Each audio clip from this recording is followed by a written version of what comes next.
Welcome back to No Control. So, what is today? Today is a day I'm very excited about. The mail truck just left, dropped off a box of a truck that I ordered about a month ago, and I've seen it up to 2 months ago out for publicity stuff, and I've been very excited waiting for this truck. What truck is this? Well, it's the associated MT12 monster truck.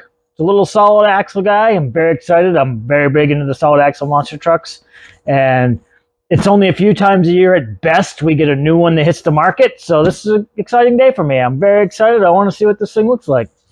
So why don't we cut right into it.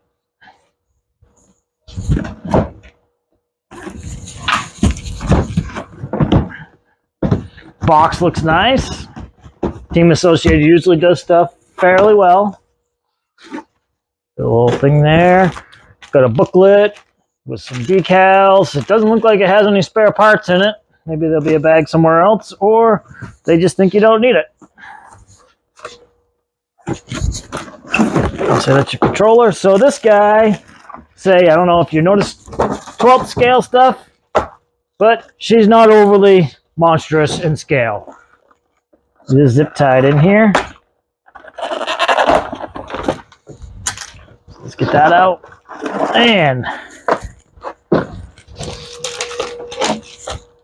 there she is in all her 1/12 scale glory. I will say this is a pretty neat little truck, and I'm very excited to drive it. I always wanted Tamiya to do a four-wheel drive version of the Midnight Pumpkin and a solid axle monster truck. They never did. I think that this size will hold the body nicely and may get turned into that. We'll see down the road. But first, let's check into what it actually comes with. So if we take the pins out, because it looks like they're through the plastic. Get the body off here so you can see it. Alright, it's pretty neat, retro looking truck. Can't really decipher what it is, and I'm sure that's a copyright thing, so you don't have to pay anybody. Looks like parts of an International, parts of a Chevy, maybe parts of a Ford. But that's okay. It's the era look that they're going for, not the actual scaleness of it and authenticity. So this guy is not very big, so let's zoom in here and take a closer look at some of these details.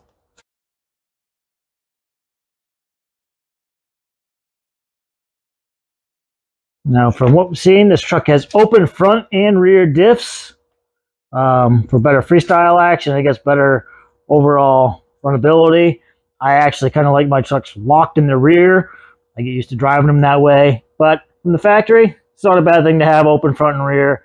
It does have the Reedy MT380 size motor in it and a Reedy power plant ESC here.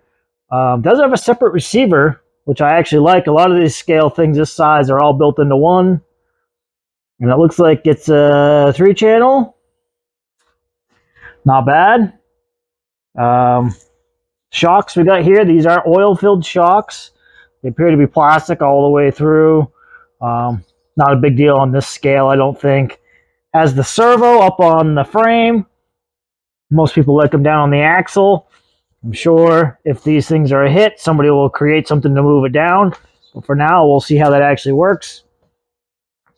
Does have a servo saver built onto it, which is a nice thing. Looks like it has aluminum hexes on the things. Has CVA steel shafts in the front. It's got solid in the back. Has steel 4-link bars on it. Does have plastic drive shafts. Probably fine for this power level, but if you ever step this thing up, that'll probably be one of the first upgrades you have to do if you actually get any traction. It's got a steel C-channel frame.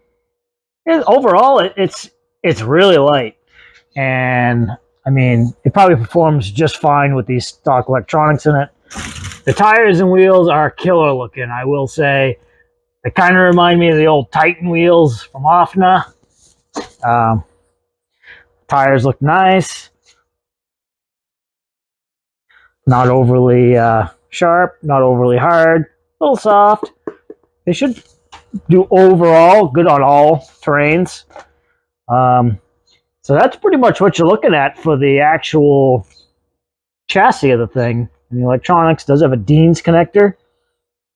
So let's check out the body a little closer here.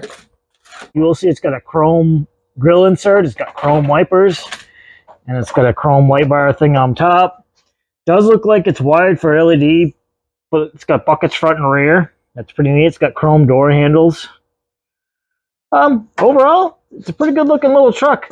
We need to see what's in the box here. All right, so here's everything that was in the box. We did get the controller, which is a team associated XP120 2-channel radio. So if you do want to end up putting LED lights on this and you want to be able to control them, you're going to have to upgrade this to a 3-channel or a 4-channel. I usually link everything to my DX5 that I'm going to keep. So that's essentially what will happen with this one, I'm sure, because this guy isn't going anywhere. I'm going to have to add it to the monster truck wall over there of solid axle monster trucks. I will say the controller feels okay. It's on the cheesier side feeling, but for the first run and for you to get going, I'm sure these are fine. I've never had an issue with them. It does have the included Reedy powered 850 7.4 volt lithium ion style battery with a Dean's connector and the charger to go with it. So this gets you up and running. I don't know what the runtime will be on this because it's not very big. This is a fairly larger scale truck to have one of these batteries in them, but we'll see. We'll give it a try, and I'm sure I'll end up updating it to something that has a longer runtime.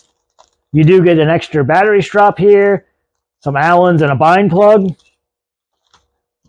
Also included are these West Coast style mirrors, which are removable from the body, which probably isn't a bad thing because I don't know how these will hold up when you start running.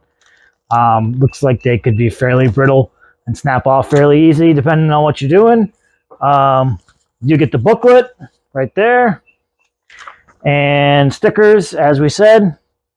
So for me, anything that I'm going to keep vehicle-wise, I put all these books into one box that I have that I've done for years. I just pile them all up. That way, if I ever need to look back, I know where all of my manuals are without digging through piles of boxes. Just a habit I got into for stuff I'm going to keep. Some of the stuff that on the channel that we don't keep, I auction off, and we actually give proceeds to the Cancer Society. But this one's a keeper, and I'm very excited. So let's get this battery charged, and I hope that we can get a backflip out of this thing. That's going to be my goal. We'll get our best shot, I'll tell you that.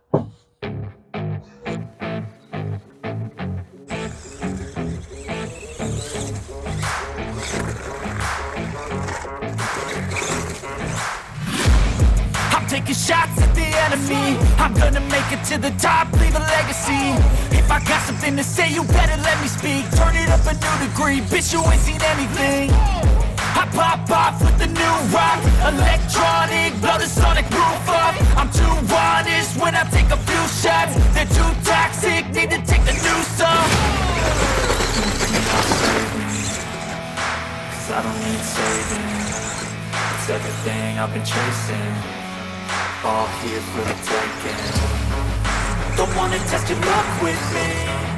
I think I've had enough disease. I'm sick of all the bad thoughts, people who are half-nots. You are not as tough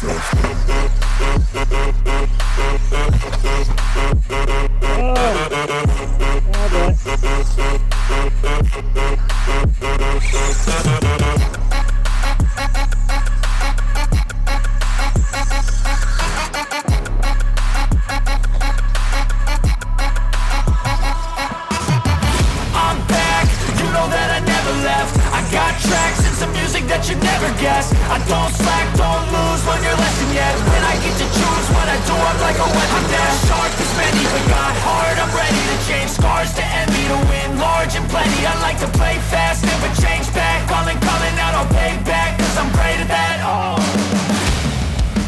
you cannot save me. Alright, we're back from running the MT12 from Team Associated. And what I'll say is it's a fun little truck. It's peppier than I thought it would be, but it is not powerful. So just be aware, it's peppy, not powerful. It's got a little punch to it. We were able to get a backflip out of it, which I was really impressed with, but hitting the jumps and stuff, you just can't get the speed. In its defense, I was in the long, tall, wet grass, and it didn't overheat, and it probably put a bigger load on this system than it probably should have on it. I will say the battery only lasted about 4 minutes before it really started dropping off in power, but we did get 14 minutes of overall runtime out of it. So I will say, if you are going to invest in one of these, I would suggest getting a bigger battery pack, but you can't go full size because a full size battery will not fit in here. I tried. You got to have like the mid-size pack ones. I think they're like 2200s or something. But this was fun, and I really tested the waterproofness of it because I know it really isn't. It's got an open receiver, but we didn't have any issues. It started to rain. I didn't want to stop because A, I just got it and I really wanted to drive it. And B, if I shorted something out, it just gave me an excuse to put a brushless system in it with a better receiver and link it to my DX5. Probably happen anyway. What I will say is the steering is a little sloppy, a little slow. I don't know if it's the actual servo saver or the servo itself or just the setup. There is another flaw in the setup where it actually hits the servo saver before it bottoms the shocks out. So if you're really going to jump this, something's going to break and something's going to give. The plastic shocks were fine. We didn't have any issues with them. I didn't have any blowouts or anything. It's a fun little truck. You just got to know what you're getting into. And honestly, for $219, ready to run with the battery, I mean, it's kind of hard to beat. It's sharp looking. It's fun. You're not going to get a powerhouse out of it. You should know that with what you're buying. And if you need a scale comparison, this is 12th scale. This is the Sen F-150. So there's the difference there. That's 12th. This is the smallest 10th scale monster truck you can really buy because a lot of the SMTs and whatnot are way bigger than this. But this to this even shows you the size comparison there. And then we have, which they claim this is also a 10th scale, an SMT10, which is an aggressive 10th scale, even compared to the Sen. So as you can see here, like there's a big difference. So if you know that when you're going in and you want to build a smaller track, you don't have much space around your house, this may be the perfect truck for you, your kids. I'm not going to lie, I had a blast with it, and I'm used to driving all these things. I would like a little more raw power out of it, so I'll probably end up adapting a brushless system in it at some point after I kill this one, because I know you can't run 3S on this. In factory form, it will smoke the motor out. I believe the ESC will take it, but the stock brushed motor, you're not going to get much runtime out of it. It's going to get real hot real quick. But, as I said, know what you're buying. Smaller space, lots of fun. Like always, thanks for watching. Hit the like and subscribe. It really helps the channel. If you want to see some more stuff coming up, let us know what you want to see, and we'll try our best to do it. Oh, one last thing. What do you guys think?